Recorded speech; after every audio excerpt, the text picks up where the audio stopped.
السلام عليكم ورحمة الله تعالى وبركاته. لا حول ولا قوة إلا بالله العلي العظيم.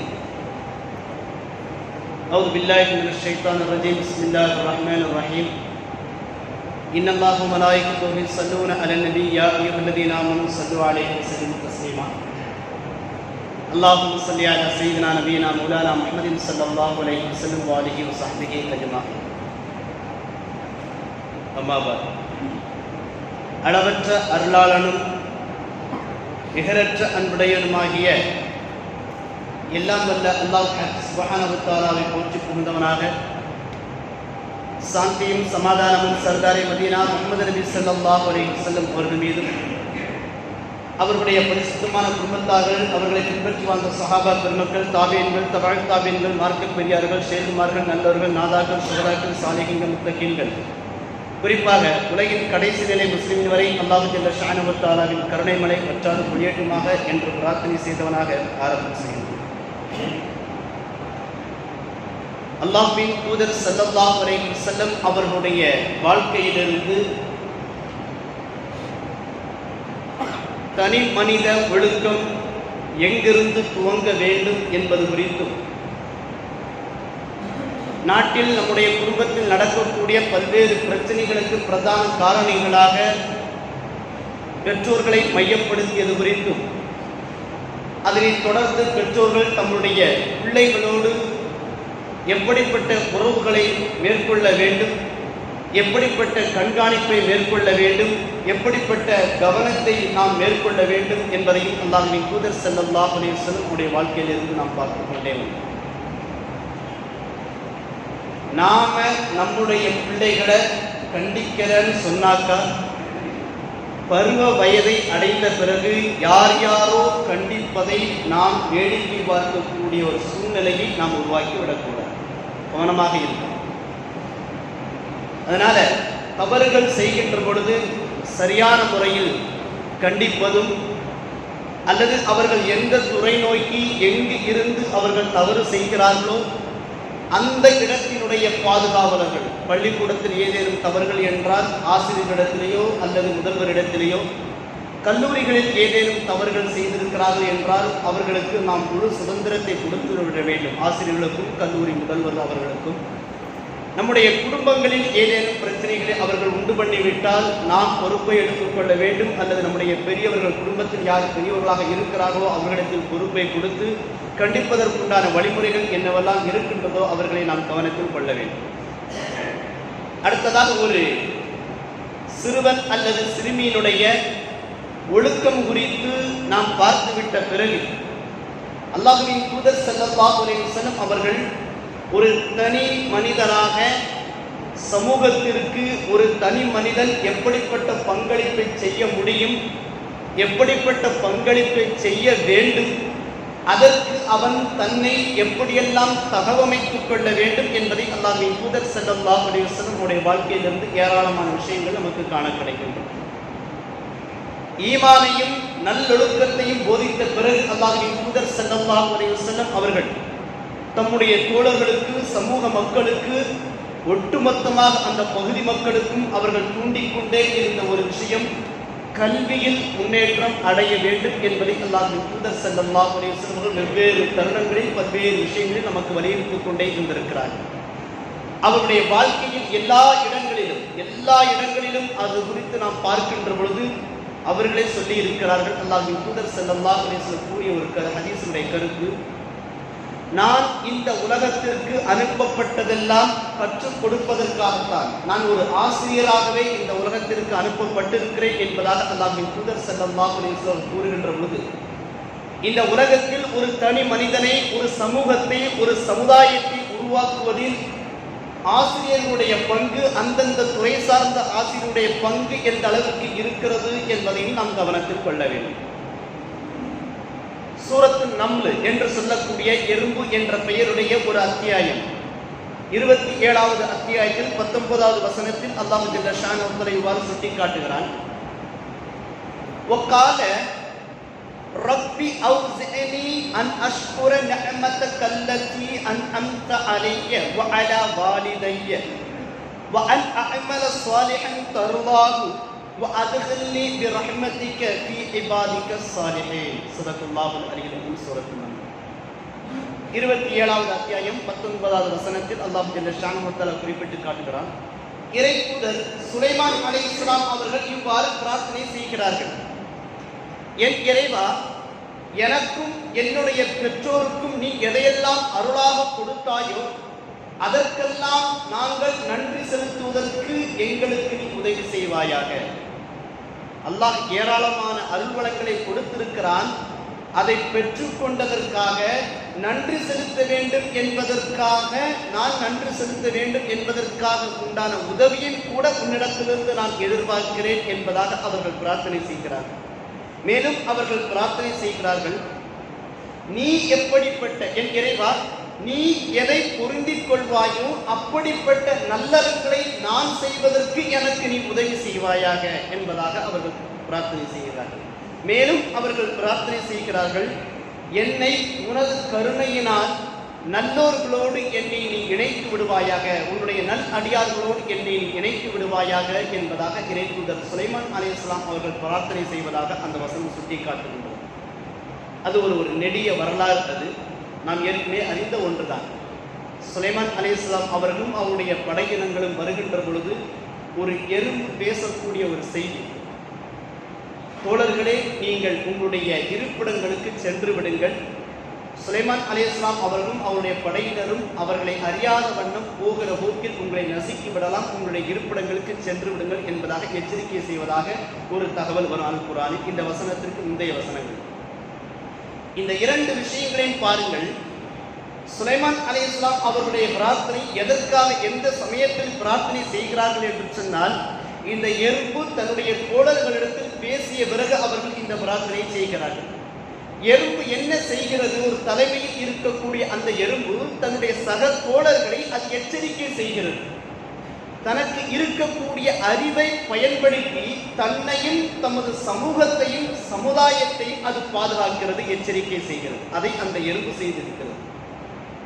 செய்த உடனடியாக அருகில் இருக்கக்கூடிய சுலைமான் அலைஹிஸ்ஸலாம் அவர்களும் அறிவில் மேம்பட்டவர்கள், செல்வத்தில் மேம்பட்டவர்கள், பிற படைப்பினங்களுடைய அந்த மொழியை அறிந்து கொண்டவர்கள், அதை புரிந்து கொண்டு உடனடியாக அவர்களும் இந்த பிரார்த்தனை இறைவனிடத்தில் கேட்கிறார்கள்.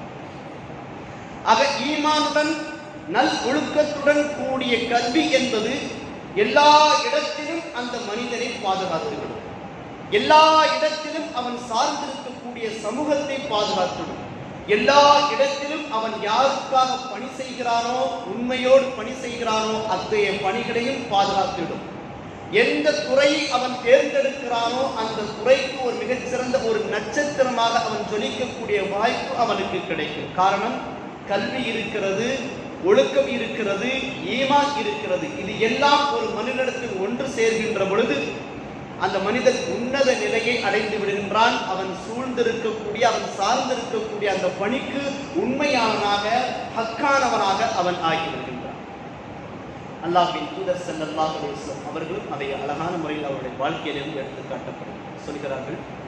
அபூ ஸஈத் அல்-குத்ரி ரலியல்லாஹு தஆலா அன்ஹு அவர்கள் அறிவிக்கக்கூடிய ஒரு ஹதீஸ், قال அபூ ஸஈத் அல்-குத்ரி ரலியல்லாஹு தஆலா அன்ஹு سمعت رسول الله صلى الله عليه وسلم يقول من رأى منكم منكرا فليغيره بيده فإن لم يستطع فبلسانه فإن لم يستطع فبقلبه وذلك أضعف الإيمان أو كما قال عليه الصلاة والسلام. رواه مسلم.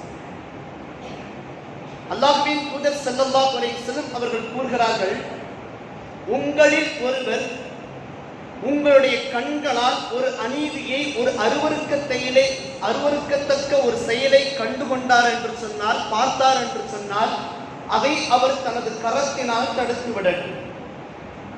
தனது கரத்தினால் அதை தடுப்பதற்கு அவருக்கு சக்தி இல்லை என்று சொன்னால், தனது நாவினால் அதை அவர் தடுத்து விடட்டும்.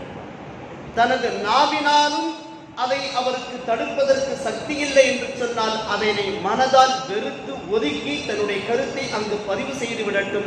இதுதான் நம்பிக்கையினுடைய கடைசி தரம் என்பதாக, கடைசி நிலை என்பதாக அல்லாஹ்வின் தூதர் ஸல்லல்லாஹு அலைஹி வஸல்லம் அவர்கள் கூற, நான் எனது காதால் கேட்டிருக்கிறேன் என்பதாக வேறொரு தருணத்தில் அபூ ஸஈத் அல்-குத்ரி ரலியல்லாஹு தஆலா அன்ஹு அவர்கள் அறிவிக்கக்கூடிய இந்த தகவல் முஸ்லிம் ஷரீஃபில் 78வது ஹதீஸாக பதிவு செய்யப்படுகிறது. எல்லோரும் அறிந்து கொண்ட ஒரு தகவல் தான். ஆனால் இந்த ஹதீஸை நாம் எந்த வகையில் பார்த்து கொள்ள வேண்டும்? கண்ணுக்கு முன்பதாக ஒரு அநியாயம் நடக்கின்ற பொழுது அதை நாம் எல்லோருமே தட்டி கேட்கக்கூடிய ஒரு அளவிற்கு ஒரு மனநிலையில் இருக்கத்தான் செய்கின்றோம்.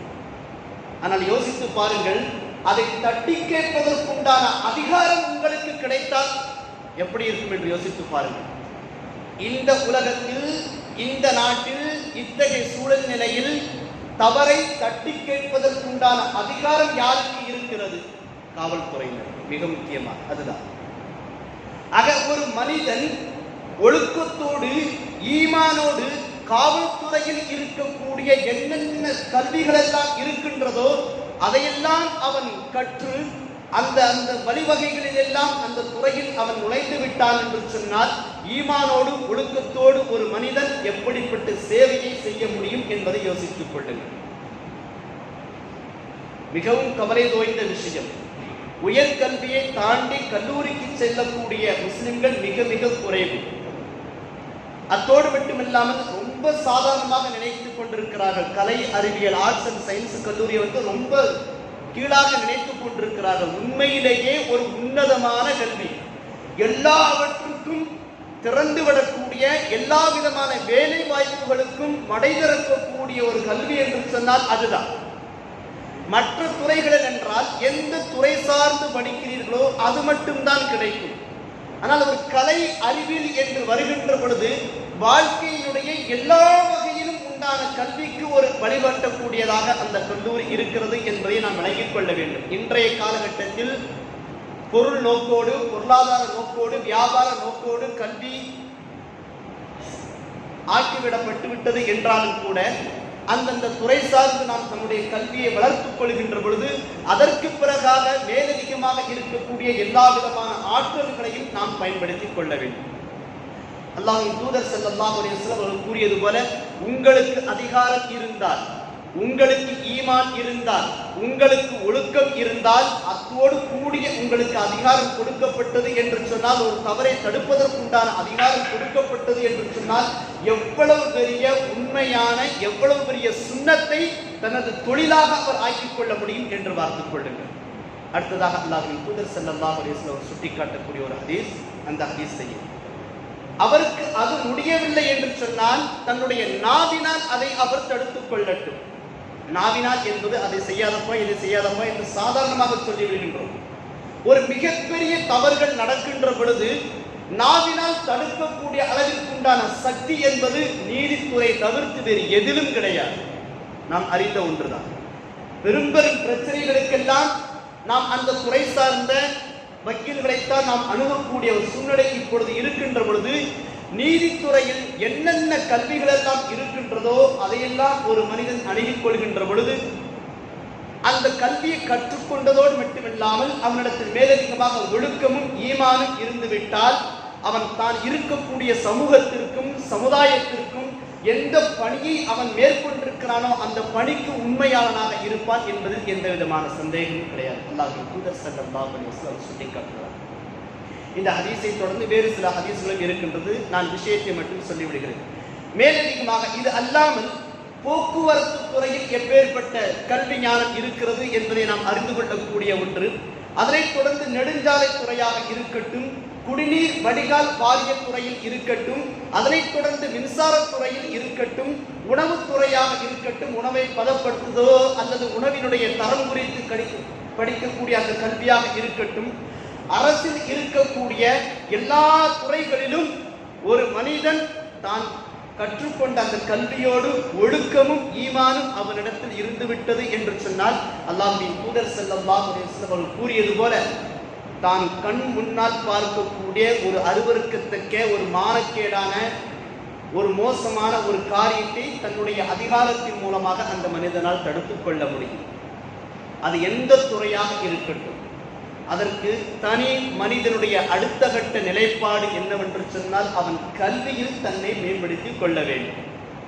கல்லூரி படிப்பை சரியான முறையில் முடித்ததோடு மட்டுமல்லாமல் அந்தந்த துறை சார்ந்த ஆசிரியர்களோடு தொடர்பு வைத்துக் கொண்டு அரசு துறை தேர்வுகள் எதுவெல்லாம் இருக்கின்றதோ அவைகள் எல்லாம் நாம் செய்ய இந்த காரியத்தை எல்லாம் கல்லூரி படிப்பை முடித்தவர்கள் சரி, அவர்கள் எடுத்துக்கொள்ளக்கூடிய அந்த துறை சார்ந்த அரசு துறை சார்ந்த அந்த எக்ஸாம்களுக்கு எல்லாவற்றுக்கும் ஒரு வழிகாட்டியாக அந்தந்த பகுதியில் கற்றவர்களும் அந்தந்த மஹல்லா நிர்வாகமும் இது போன்ற ஒரு காரியத்தை எடுத்து செய்கின்ற பொழுது எல்லா மக்களுக்கும் உண்டான ஒரு வழிகாட்டுதலாக அதை நாம் ஆக்கிக் கொள்கின்ற பொழுது நாம் வாழக்கூடிய அந்த மஹல்லா மிகச்சிறந்த மஹல்லாவாக ஆகிவிடும்.